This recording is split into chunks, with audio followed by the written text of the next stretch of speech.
Hello everyone, आज हम पढ़ने वाले क्लास 10 साइंस का चैप्टर नंबर फर्स्ट, जिसका नाम है केमिकल रिएक्शन एंड इक्वेशन। ये जो चैप्टर है वो काफी इंटरेस्टिंग चैप्टर है। हम इसे विजुअल्स और एनिमेशन की मदद से काफी सिंपल वे में कंप्लीट करेंगे। तो चलिए स्टार्ट। हमारी डेली लाइफ में हमें हमारे आसपास कई सारे चेंजेस देखने को मिलते हैं, जिसमें से कुछ चेंजेस फिजिकल होते हैं और कुछ चेंजेस केमिकल होते हैं। तो चलिए समझते हैं कि फिजिकल और केमिकल चेंजेस आखिर होते क्या है। तो सबसे पहले हम समझते हैं कि फिजिकल चेंज क्या होते हैं। तो these are the changes which can be reversed, मतलब ये ऐसे चेंजेस होते हैं जो कि आसानी से रिवर्स हो जाते हैं। For example, freezing of water, यानी कि पानी का बर्फ में जमना। गाइस, आपने नोटिस किया होगा जब हम पानी को रेफ्रिजरेटर में रखते हैं तो वह बर्फ बन जाता है, और जब हम उसे बाहर निकालते हैं तो वह वापस पानी बन जाता है। तो ये जो चेंज है वो फिजिकल चेंज है, क्योंकि यहाँ पर जो चेंज हो रहा है वो रिवर्सिबल है। अब हम समझते हैं केमिकल चेंजेस क्या होते हैं। तो these are the changes which can not be reversed, मतलब कि ये ऐसे चेंज होते हैं जो कि रिवर्स नहीं होते हैं। जैसे कि रस्टिंग ऑफ आयरन, मतलब लोहे पर जंग लगना। आपने देखा होगा कि जब हम लोहे को एटमॉस्फेयर में खुला छोड़ देते हैं तो लोहे पर जंग लग जाती है और लोहा खराब हो जाता है। तो ये जो चेंज है वो केमिकल चेंज है, क्योंकि एक बार लोहा अगर खराब हो जाता है तो वह वापस उसी स्टेट में नहीं आ पाता है। तो चलिए अब हम इस चैप्टर के दो इंपॉर्टेंट टर्म्स को समझते हैं, जो कि है रिएक्टेंट और प्रोडक्ट। तो ये दोनों टर्म्स आपको इस चैप्टर में कई बार सुनने को मिलेंगे। तो चलिए समझते हैं कि आखिर ये रिएक्टेंट और प्रोडक्ट होते क्या है। तो सबसे पहले हम समझते हैं कि रिएक्टेंट क्या होते हैं। तो the substance which take part in chemical reaction are called reactants, मतलब कि ऐसे सबस्टेंस जो केमिकल रिएक्शन में पार्ट लेते हैं उन्हें हम रिएक्टेंट कहते हैं। नेक्स्ट है प्रोडक्ट। प्रोडक्ट क्या होते हैं? तो the substance which are formed in the chemical reaction are called products, मतलब कि ऐसे सबस्टेंस जो कि केमिकल रिएक्शन में फॉर्म होते हैं उन्हें हम प्रोडक्ट्स कहते हैं। तो चलिए रिएक्टेंट्स और प्रोडक्ट्स को एक एग्जाम्पल के थ्रू समझते हैं। जैसे कि जब सोडियम वाटर से रिएक्ट करता है तो वो सोडियम हाइड्रोक्साइड प्लस हाइड्रोजन बनाता है। तो दोस्तों इस रिएक्शन को अगर हम ध्यान से देखेंगे तो इस रिएक्शन में सोडियम और वाटर जो है वो रिएक्टेंट है, क्योंकि ये दोनों इस रिएक्शन में पार्ट ले रहे हैं। और जो सोडियम हाइड्रोक्साइड और हाइड्रोजन है वे हैं प्रोडक्ट्स, क्योंकि ये दोनों इस रिएक्शन में फॉर्म हो रहे हैं। आई होप आपको रिएक्टेंट और प्रोडक्ट समझ में आ गए होंगे। तो अब हम इस चैप्टर के पहले टॉपिक को समझते हैं, जिसका नाम है chemical reaction. So the chemical reaction is the process in which two or more substance combine to form new substance, मतलब केमिकल रिएक्शन एक ऐसी प्रोसेस होती है जिसमें दो या दो से अधिक सबस्टेंस मिलकर एक नया सबस्टेंस बनाते हैं। फॉर एग्जाम्पल, जब हाइड्रोजन और ऑक्सीजन की रिएक्शन होती है तो वाटर फॉर्म होता है। और दोस्तों इस रिएक्शन में जो हाइड्रोजन और ऑक्सीजन है वो रिएक्टेंट है, और जो वाटर फॉर्म हो रहा है वो प्रोडक्ट है। तो आप देख सकते हो यहाँ पर दो सब्सटेंस मिलकर एक नया सब्सटेंस बना रहे हैं, तो यहाँ पर केमिकल रिएक्शन हो रही है। तो केमिकल रिएक्शन क्या होती है ये तो हमने समझ लिया। अब हम ये समझते हैं कि केमिकल रिएक्शन होती है तो हमें क्या क्या चेंजेस देखने को मिलते हैं। तो जब केमिकल रिएक्शन होती है तो हमें ये चेंजेस देखने को मिल सकते हैं। मतलब जब केमिकल रिएक्शन होती है तो हमें रिएक्शन होने से पहले और रिएक्शन होने के बाद सब्सटेंस की स्टेट में चेंजेस देखने को मिल सकते हैं, जैसे कि solid to liquid, liquid to gas और गैस टू सॉलिड। और दूसरा चेंज जो हमें देखने को मिल सकता है वो है चेंज इन कलर, मतलब केमिकल रिएक्शन के दौरान हमें रिएक्टेंट और प्रोडक्ट्स के कलर में चेंजेस देखने को मिल सकते हैं। और तीसरा जो चेंज हमें देखने को मिल सकता है वो है इवोल्यूशन ऑफ गैस, मतलब केमिकल रिएक्शन के दौरान हमें गैस निकलती हुई दिख सकती है। चौथा चेंज जो हमें देखने को मिल सकता है वो है चेंज इन टेम्परेचर, मतलब केमिकल रिएक्शन के दौरान हमें रिएक्टेंट और प्रोडक्ट के टेम्परेचर में चेंजेस देखने को मिल सकता है। और पांचवा और लास्ट चेंज जो हमें देखने को मिल सकता है वो है फॉर्मेशन ऑफ प्रेसिपिटेट, मतलब कि जब भी केमिकल रिएक्शन होती है तो हमें प्रेसिपिटेट निकलते हुए दिख सकता है। अब हम इस चैप्टर के सबसे इम्पोर्टेंट टॉपिक को समझते हैं, जो कि है केमिकल इक्वेशंस। तो यहाँ बेसिकली हमें तीन चीजों को समझना है, जो कि है कि केमिकल इक्वेशन क्या होती है, हम इन्हें बैलेंस क्यों करते हैं और हम इन्हें बैलेंस कैसे कर सकते हैं। तो हम तीनों टॉपिक्स को एक एक करके समझेंगे। तो चलिए हम इन तीनों टॉपिक्स को एक एक करके समझते हैं। तो सबसे पहले हम समझते हैं केमिकल इक्वेशन होती क्या है। तो chemical equation is the symbolic representation of a chemical reaction with the help of symbols and फॉर्मूले। मतलब केमिकल रिएक्शन को उनके सिंबल्स और फॉर्मूले की फॉर्म में लिखने को ही हम केमिकल इक्वेशन कहते हैं। फॉर एग्जाम्पल मीथेन और ऑक्सीजन जब रिएक्शन करते हैं तो वो carbon dioxide plus water form करते हैं। तो आपने देखा कि इस रिएक्शन को फॉर्मूले और सिंबल्स की फॉर्म में हमने कैसे रिप्रेजेंट कर दिया, और इसी रिप्रेजेंटेशन को हम केमिकल इक्वेशन कहते हैं। तो चलिए अब हम ये जानते हैं कि किसी भी केमिकल इक्वेशन को लिखते कैसे हैं। तो किसी भी केमिकल इक्वेशन में जो रिएक्टेंट होते हैं उन्हें हम लेफ्ट हैंड साइड पर लिखते हैं, और जो प्रोडक्ट होते हैं उन्हें हम राइट हैंड साइड पर लिखते हैं, जैसा कि आप इस रिएक्शन में देख सकते हो। तो चलिए अब हम आगे बढ़ते हैं और समझते हैं कि बैलेंस्ड केमिकल इक्वेशन क्या होती है। तो बैलेंस्ड केमिकल इक्वेशन वो इक्वेशन होती हैं जिनमें रिएक्टेंट और प्रोडक्ट्स के एलिमेंट्स के अंदर एटम का नंबर सेम होता है। तो चलिए अब हम ये समझते हैं why do we need to balance chemical equation, मतलब हमें केमिकल इक्वेशन को बैलेंस करने की जरूरत क्यों पड़ती है। तो हमें केमिकल इक्वेशन को बैलेंस करने की जरूरत इसलिए पड़ती है क्योंकि according to law of conservation of mass can neither be created or nor be destroyed during a chemical reaction. मतलब किसी भी केमिकल रिएक्शन में मास को ना ही क्रिएट किया जा सकता है और ना ही डिस्ट्रॉय किया जा सकता है। तो इसका मतलब तो ये हुआ कि रिएक्टेंट और प्रोडक्ट दोनों का जो मास है वो इक्वल होना चाहिए, और ऐसा तो तब होगा जब रिएक्टेंट्स और प्रोडक्ट के एलिमेंट्स के अंदर एटम का नंबर सेम हो, क्योंकि अगर ऐसा नहीं होगा तो law of conservation of mass apply ही नहीं होगा। तो अब हमने ये तो जान लिया कि केमिकल इक्वेशन को बैलेंस क्यों करते हैं। तो अब हम ये समझते हैं कि how to balance a chemical equation, मतलब कि हम केमिकल इक्वेशन को बैलेंस कैसे करते हैं। तो केमिकल इक्वेशन को बैलेंस करने का कोई स्पेसिफिक मेथड तो है नहीं, इसे हम हिट एंड ट्रायल मेथड से बैलेंस करते हैं। तो चलिए अब हम कुछ रिएक्शन को बैलेंस करके बैलेंसिंग को सीखते हैं। तो सबसे पहले हम एक रिएक्शन को बैलेंस करते हैं जिसमें Fe यानी कि आयरन और वाटर जो है वो मिलकर आयरन ऑक्साइड और हाइड्रोजन बना रहे हैं। तो इस रिएक्शन को अगर हम ध्यान से देखते हैं तो इस रिएक्शन में रिएक्टेंट और प्रोडक्ट्स के अंदर एटम का नंबर सेम नहीं है और ये रिएक्शन अनबैलेंस्ड है। अब हमें किसी भी तरह से इस रिएक्शन के रिएक्टेंट और प्रोडक्ट में एटम का नंबर सेम करना है और रिएक्शन को बैलेंस करना है। आपको ये बात याद रखना है, किसी भी केमिकल इक्वेशन में हमें जो चेंज करना होता है तो हम हर एक एलिमेंट या कंपाउंड को ब्रैकेट में बंद कर देते हैं, और जो कुछ भी मल्टीप्लाई या कोई भी चेंज करते हैं वो पूरे ब्रैकेट पर होता है, ना कि कोई पर्टिकुलर एलिमेंट पर। तो चलिए अब हम इस रिएक्शन को बैलेंस करते हैं।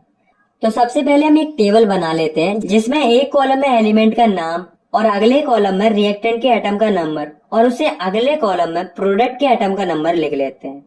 तो हम इस रिएक्शन के सभी एलिमेंट्स को एक एक करके बैलेंस कर लेते हैं। तो सबसे पहले हम देखते हैं आयरन को। तो आयरन के रिएक्टेंट में 1 और प्रोडक्ट में 3 एटम है। तो अब हमें ये देखना है कि हम किस तरह से आयरन के रिएक्टेंट और प्रोडक्ट में एटम का नंबर सेम कर सकते हैं। तो अगर हम रिएक्टेंट के आयरन जिसमें कि 1 एटम है उसमें 3 का मल्टीप्लाई कर दें तो रिएक्टेंट और प्रोडक्ट दोनों में एटम का नंबर सेम हो जाएगा और आयरन बैलेंस हो जाएगा। अब हम हाइड्रोजन को देखते हैं। तो हाइड्रोजन के रिएक्टेंट और प्रोडक्ट में पहले से ही 2-2 एटम है और ये तो पहले से ही बैलेंस्ड है। तो अब हम बैलेंस करते हैं ऑक्सीजन को। तो ऑक्सीजन के रिएक्टेंट में 1 और प्रोडक्ट में 4 एटम है। तो अगर हम रिएक्टेंट के ऑक्सीजन में 4 का मल्टीप्लाई कर देते हैं तो ऑक्सीजन बैलेंस हो जाएगा। लेकिन अगर हम देखें तो रिएक्टेंट में ऑक्सीजन अकेला नहीं है, वो पूरे कंपाउंड की फॉर्म में है, और जब 4 का मल्टीप्लाई करेंगे तो वो पूरे कंपाउंड पर होगा, जिसके कारण हमारा ऑक्सीजन तो बैलेंस हो जाएगा। लेकिन हाइड्रोजन जो पहले से बैलेंस था वो 4 का मल्टीप्लाई करने पर अनबैलेंस हो जाएगा और हाइड्रोजन के रिएक्टेंट में 8 एटम हो जाएंगे और प्रोडक्ट में रह जाएंगे 2 एटम। तो अगर हम प्रोडक्ट के हाइड्रोजन जिसमें 2 एटम है उसमें 4 का मल्टीप्लाई और कर देते हैं तो हाइड्रोजन भी बैलेंस हो जाएगा और दोनों रिएक्टेंट और प्रोडक्ट में 8-8 एटम हो जाएंगे। तो आप देख सकते हो कि इसी के साथ हमारी पूरी केमिकल इक्वेशन बैलेंस हो चुकी है। तो चलिए अब हम इस रिएक्शन को बैलेंस तरीके से लिख लेते हैं। तो 3Fe plus 4H2O gives Fe3O4 plus 4H2O। तो ये तो थी थोड़ी कॉम्प्लिकेटेड रिएक्शन। अब हम देखते हैं कि हम सिंपल और छोटी केमिकल रिएक्शन को कैसे बैलेंस कर सकते हैं। तो हम कोई भी सिंपल और छोटी सी रिएक्शन लेते हैं, जैसे कि फॉर्मेशन ऑफ वाटर यानी कि पानी का बनना। तो हाइड्रोजन प्लस ऑक्सीजन मिलके पानी बनाते हैं, ये तो हम सभी लोग जानते हैं। तो इस रिएक्शन को बैलेंस करने के लिए हमें टेबल बनाने की जरूरत नहीं है क्योंकि ये एक छोटी रिएक्शन है। इस रिएक्शन में हाइड्रोजन और ऑक्सीजन मिलकर वाटर बना रहे हैं और यहाँ पर हम देखें तो हाइड्रोजन के रिएक्टेंट और प्रोडक्ट दोनों में दो दो एटम है। इसका मतलब ये तो पहले से ही बैलेंस्ड है। लेकिन ऑक्सीजन के रिएक्टेंट में 2 और प्रोडक्ट में 1 एटम है। तो अगर हम प्रोडक्ट में 2 का मल्टीप्लाई कर देते हैं तो ऑक्सीजन बैलेंस हो जाएगा। लेकिन प्रोडक्ट में जो ऑक्सीजन है वो पूरी कंपाउंड के फॉर्म में, और हम जो 2 का मल्टीप्लाई करेंगे वो पूरी कंपाउंड H2O पर होगा, जिससे हमारा हाइड्रोजन जो पहले से बैलेंस था वो अब अनबैलेंस हो जाएगा और प्रोडक्ट के हाइड्रोजन जिसमें 2 एटम थे उसमें अब 4 एटम हो जाएंगे।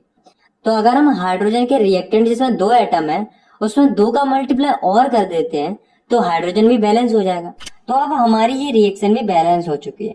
और आप जितनी ज्यादा रिएक्शन को बैलेंस करने की प्रैक्टिस करेंगे उतनी जल्दी आप किसी भी केमिकल रिएक्शन को बैलेंस कर पाएंगे। तो अब आप केमिकल इक्वेशन को बैलेंस कैसे करते हैं ये तो सीख चुके हैं। तो चलिए अब हम अगले टॉपिक की तरफ बढ़ते हैं, जो कि टाइप्स ऑफ केमिकल रिएक्शन। तो ये जो टॉपिक है वो भी काफी इंपॉर्टेंट टॉपिक है इस चैप्टर का। तो चलिए अब हम देखते हैं कि केमिकल रिएक्शन कितने टाइप की होती है। तो केमिकल रिएक्शन 6 टाइप की होती हैं। Combination reaction, decomposition reaction, displacement reaction, double displacement reaction, oxidation and reduction reaction और एक्सोथर्मिक एंड एंडोथर्मिक रिएक्शन। तो चलिए अब हम इन सारी रिएक्शंस को एक एक करके समझते हैं। तो सबसे पहले हम समझते हैं पहले टाइप की केमिकल रिएक्शन को, जो कि कॉम्बिनेशन रिएक्शन। तो the reaction in which 2 or more reactants combine to form a single product is called a combination reaction। मतलब कि ऐसी रिएक्शन जिसमें 2 या 2 से अधिक रिएक्टेंट मिलकर एक सिंगल प्रोडक्ट बनाते हैं, ऐसी रिएक्शन को हम कॉम्बिनेशन रिएक्शन कहते हैं। चलिए अब हम इस रिएक्शन की कुछ एग्जांपल्स को देखते हैं। तो पहला एग्जांपल है फॉर्मेशन ऑफ वाटर, यानी कि पानी का बनना। जब हाइड्रोजन और ऑक्सीजन आपस में रिएक्शन करते हैं तो वाटर फॉर्म होता है, और ये जो रिएक्शन है वो कॉम्बिनेशन रिएक्शन है, क्योंकि यहाँ पर 2 रिएक्टेंट मिलकर एक सिंगल प्रोडक्ट बना रहे हैं। इसी का दूसरा एग्जांपल है बर्निंग ऑफ कोल। मतलब कार्बन और ऑक्सीजन की रिएक्शन होती है तो कार्बन डाइऑक्साइड फॉर्म होती है, और ये रिएक्शन भी कॉम्बिनेशन रिएक्शन है, क्योंकि इस रिएक्शन में 2 रिएक्टेंट यानी कि कार्बन और ऑक्सीजन मिलकर एक सिंगल प्रोडक्ट यानी कि कार्बन डाइऑक्साइड बना रहे हैं। तो चलिए अब हम दूसरी टाइप की केमिकल रिएक्शन को समझते हैं, जो कि है decomposition reaction. So the reaction in which a single reactant break down to form 2 or more products। मतलब ऐसी रिएक्शन जिसमें एक सिंगल रिएक्टेंट 2 या 2 से ज्यादा प्रोडक्ट में टूट जाता है, उसे हम डिकम्पोजिशन रिएक्शन कहते हैं। तो यहाँ पर सोचने वाली बात ये है कि आखिर ये रिएक्टेंट टूट क्यों रहा है। कोई ना कोई एनर्जी तो होगी जिसके कारण ये रिएक्टेंट टूट रहा है। तो उसी एनर्जी के हिसाब से जो डिकम्पोजिशन रिएक्शन है वो 3 टाइप की होती है, जो कि thermal decomposition, electrolytic decomposition and photolytic decomposition. तो सबसे पहले हम समझते हैं थर्मल डिकम्पोजिशन को। तो ऐसा डिकम्पोजिशन जो कि हीट के द्वारा किया जाता है उसे हम थर्मल डिकम्पोजिशन कहते हैं। फॉर एग्जांपल, जब हम कैल्शियम कार्बोनेट को हीट करते हैं तो वह कैल्शियम ऑक्साइड यानी कि क्विकलाइन और कार्बन डाइऑक्साइड में टूट जाता है। दूसरी टाइप की डिकम्पोजिशन रिएक्शन है वो इलेक्ट्रोलाइटिक डिकम्पोजिशन। तो ऐसा डिकम्पोजिशन जो कि इलेक्ट्रिसिटी की हेल्प से किया जाता है उसे हम इलेक्ट्रोलाइटिक डिकम्पोजिशन कहते हैं। जैसे कि जब हम वाटर में इलेक्ट्रिक करंट पास कराते हैं तो वह हाइड्रोजन और ऑक्सीजन 2 कंपाउंड में ब्रेक हो जाता है। तीसरे टाइप की डिकम्पोजिशन रिएक्शन है फोटोलाइटिक डिकम्पोजिशन। मतलब ऐसा डिकम्पोजिशन जो कि लाइट एनर्जी की हेल्प से किया जाता है उसे हम फोटोलाइटिक डिकम्पोजिशन कहते हैं। फॉर एग्जाम्पल, जब सिल्वर क्लोराइड के ऊपर सनलाइट पड़ती है तो वह सिल्वर और क्लोरीन में ब्रेक हो जाता है। तो चलिए अब हम आगे बढ़ते हैं और तीसरे टाइप के केमिकल रिएक्शन को समझते हैं, जो कि है डिस्प्लेसमेंट रिएक्शन। तो the reaction in which more reactive element displaces less reactive element from its compound or solution is called displacement reaction. मतलब कि ऐसी रिएक्शन जिसमें ज्यादा रिएक्टिव एलिमेंट कम रिएक्टिव एलिमेंट को डिस्प्लेस कर देता है उसके कंपाउंड या सॉल्यूशन से, तो उसे हम डिस्प्लेसमेंट रिएक्शन कहते हैं। चलिए हम डिस्प्लेसमेंट रिएक्शन का एक एग्जांपल देखते हैं। तो जब जिंक और कॉपर सल्फाइड की रिएक्शन होती है तो जिंक जो होता है वो ज्यादा रिएक्टिव होने के कारण कॉपर को डिस्प्लेस कर देता है और जिंक सल्फाइड बना लेता है, और कॉपर जो है वो अलग हो जाता है। चौथे टाइप की केमिकल रिएक्शन है डबल डिस्प्लेसमेंट रिएक्शन। तो the reaction in which 2 different ions or group of atom in the reactant molecules are displaced by each other is called double displacement reaction। मतलब ऐसी रिएक्शन जिसमें 2 अलग अलग ions और atom के group reactant के molecule में एक दूसरे के द्वारा डिस्प्लेस किए जाए तो ऐसी रिएक्शन को हम डबल डिस्प्लेसमेंट रिएक्शन कहते हैं। फॉर एग्जाम्पल, जब सिल्वर नाइट्रेट और सोडियम ब्रोमाइड की रिएक्शन होती है तो सोडियम जो है वो ज्यादा रिएक्टिव होने के कारण सिल्वर की जगह ले लेता है और जो सिल्वर जो है वो सोडियम की जगह ले लेता है और इसके कारण जो कंपाउंड फॉर्म होते हैं वो है सिल्वर ब्रोमाइड और सोडियम नाइट्रेट। तो अब हम समझते हैं पांचवी टाइप के केमिकल रिएक्शन को, जो कि है ऑक्सीडेशन एंड रिडक्शन रिएक्शन। तो चलिए अब हम एक एक करके इन दोनों रिएक्शन को समझते हैं। तो सबसे पहले हम समझते हैं ऑक्सीडेशन रिएक्शन को। तो oxidation can be defined as the process in which oxygen is added to a substance or the process in which hydrogen is removed from a substance or the process in which substance loses electron. मतलब कि oxidation एक ऐसी process होती है जिसमें कि किसी भी सब्सटेंस पर ऑक्सीजन ऐड हो रहा हो या फिर किसी भी सब्सटेंस से हाइड्रोजन रिमूव हो रहा है या किसी भी सब्सटेंस से इलेक्ट्रॉन्स लूज हो रहे हैं, ये होती है ऑक्सीडेशन। तो चलिए अब हम ऑक्सीडेशन के कुछ एग्जाम्पल को देखते हैं। तो जब हम कॉपर और ऑक्सीजन को हीट करते हैं तो कॉपर ऑक्साइड फॉर्म होती है और ये रिएक्शन ऑक्सीडेशन रिएक्शन है, क्योंकि यहाँ पर जो ऑक्सीजन है वो कॉपर में ऐड हो रहा है। और जब हाइड्रोजन सल्फाइड और ऑक्सीजन की रिएक्शन होती है तो वाटर फॉर्म होता है और सल्फर फॉर्म होता है। तो ये रिएक्शन भी ऑक्सीडेशन रिएक्शन है, क्योंकि यहाँ पर हाइड्रोजन जो है वो हाइड्रोजन सल्फाइड से रिमूव हो रहा है।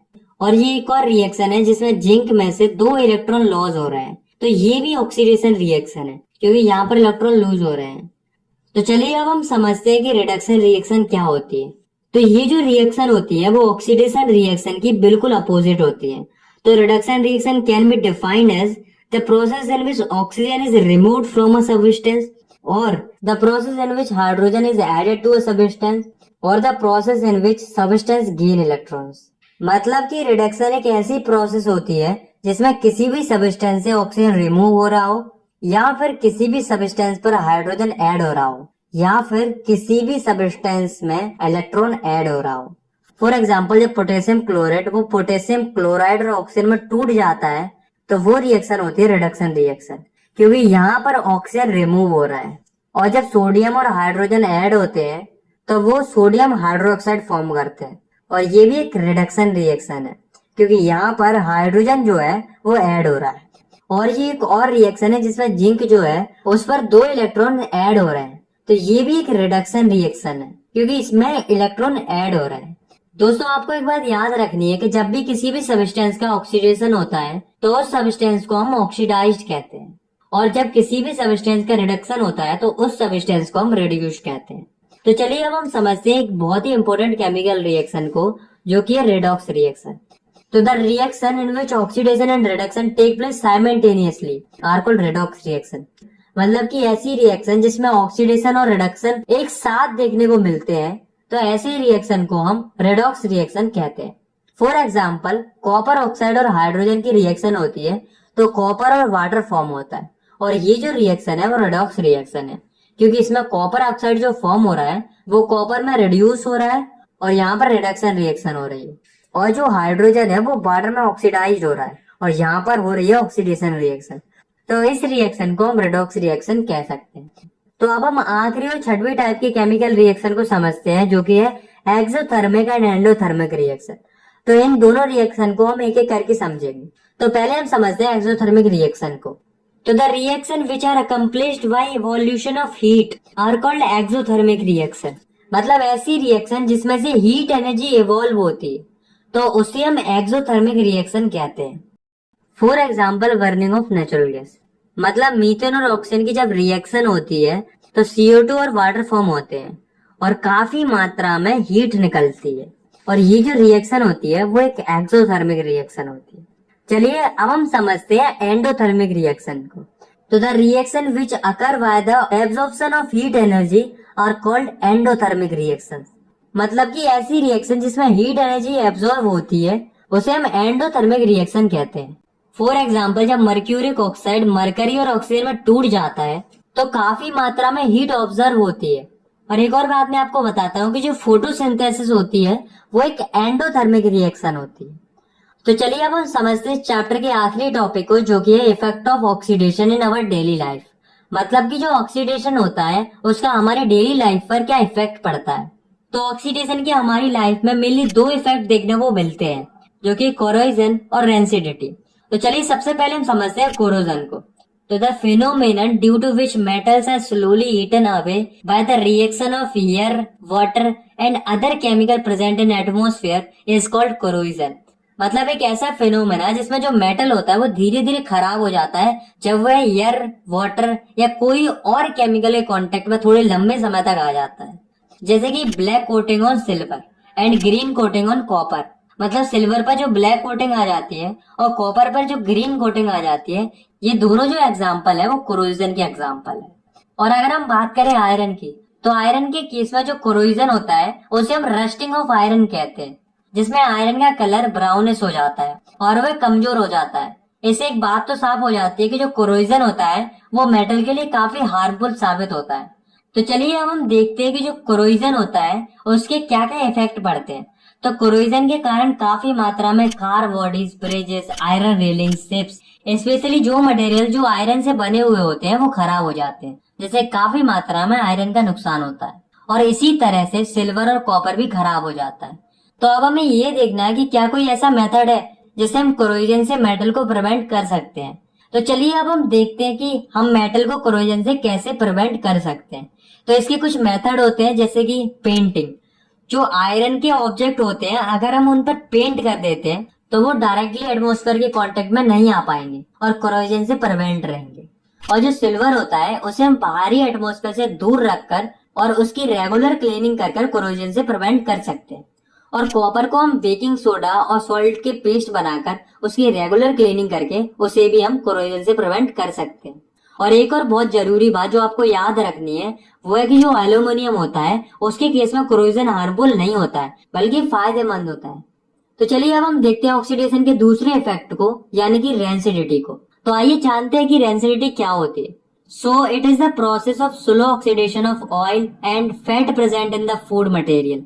मतलब कि ये एक ऐसी प्रोसेस होती है जिससे जो फूड मटेरियल में ऑयल और फैट प्रेजेंट होता है उसका ऑक्सीडेशन हो जाता है, जिससे फूड का टेस्ट और उसकी स्मेल खराब हो जाती है। तो आपको ये तो पता चल गया होगा कि रेंसिडिटी के कारण जो फूड मटेरियल होते हैं वो खराब हो जाते हैं। तो अब दोस्तों हम देखते हैं कि हम फूड मटेरियल्स को उन्हें हम रेंसिडिटी से कैसे प्रिवेंट कर सकते हैं। तो इसके कुछ मेथड होते हैं, तो चलिए हम वो भी देख लेते हैं। तो वो मेथड कौन कौन से होते हैं? By keeping food materials in air tight containers. मतलब कि जो फूड मटेरियल्स होते हैं उन्हें हम एयर टाइट कंटेनर्स में रख सकते हैं, जिससे जो फूड मटेरियल्स हैं वो डायरेक्ट एयर के कांटेक्ट में नहीं आएंगे और वे रेंसिडिटी से प्रिवेंट रहेंगे। और दूसरा मेथड है refrigeration of cooked food at low temperature. मतलब कि जो पका हुआ खाना होता है उसको हम रेफ्रिजरेटर में रख सकते हैं, जिससे फूड रेंसिडिटी से प्रिवेंट रहता है। और तीसरा मेथड है bye avoiding cooked food and food material in direct sunlight. मतलब जो पका हुआ खाना होता है और जो फूड मटेरियल होते हैं उन्हें हम डायरेक्ट सनलाइट से दूर रखकर रेंसिडिटी से प्रिवेंट कर सकते हैं। और चौथा और आखिरी मेथड है बाय एडिंग एंटीऑक्सीडेंट। मतलब जो फूड मटेरियल होते हैं उनमें एंटीऑक्सीडेंट ऐड करके हम उन्हें रेंसिडिटी से प्रिवेंट कर सकते हैं। दोस्तों आपने कई बार चिप्स तो खाए होंगे, आपने देखा होगा कि उनमें गैस भरी होती है। तो आपके दिमाग में क्वेश्चन जरूर आता होगा कि आखिर इन चिप्स के पैकेट्स के अंदर कौन सी गैस भरी जाती है और ये चिप्स के पैकेट्स के अंदर क्यों भरी जाती है। तो जो गैस चिप्स के पैकेट के अंदर भरी जाती है वो है नाइट्रोजन। और नाइट्रोजन गैस इसलिए भरी जाती है क्योंकि ये एंटीऑक्सीडेंट की तरह काम करती है और उन चिप्स को रेंसिडिटी से प्रिवेंट करती है। तो दोस्तों यहाँ पर हमारा जो चैप्टर है वो खत्म होता है। आई होप आपको ये चैप्टर समझ में आ गया होगा। अगर आपको ये वीडियो पसंद आई तो आप इस वीडियो को लाइक कर सकते हो और चाहो तो आप इस चैनल को सब्सक्राइब भी कर सकते हो ऐसे ही क्लास 10 की साइंस की वीडियोस आगे देखने के लिए। मिलते हैं नेक्स्ट वीडियो में, तब तक के लिए टेक केयर, बाय बाय।